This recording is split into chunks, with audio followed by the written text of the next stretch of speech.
Rectificative 2012, les budgets de la présidence de la République et de l'Assemblée nationale enregistrent une hausse, plus de 2 milliards de francs CFA pour la primature, les affaires étrangères et les forces armées. La courbe a plutôt chuté. C'est un récit de Adi Atala. La présidence de la République et l'Assemblée nationale se taillent la part du lion sur la hausse du budget. Elles ont respectivement vu leur budget augmenter de 2 milliards et de plus de 2 milliards.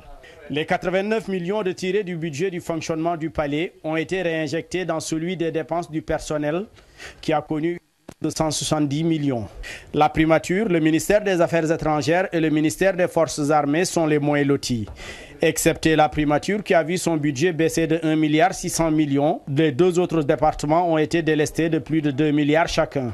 Seuls 18 millions sont alloués à la Cour de répression de l'enrichissement illicite et 18 milliards à la Commission d'instruction de la Haute Cour de justice. L'Office national de lutte contre la corruption, l'Office de la migration et l'Agence de la gestion du patrimoine bâti, entre autres entités logées à la présidence, reçoivent 14 millions chacune. Les 46 millions alloués à l'appui à l'état-major de la présidence et au centre d'orientation stratégique ont été supprimés. Le prolongement de l'autoroute de l'aéroport international Blaise Diagne va également souffrir de la loi de finances rectificative parce qu'il a été décidé de la suspension des travaux.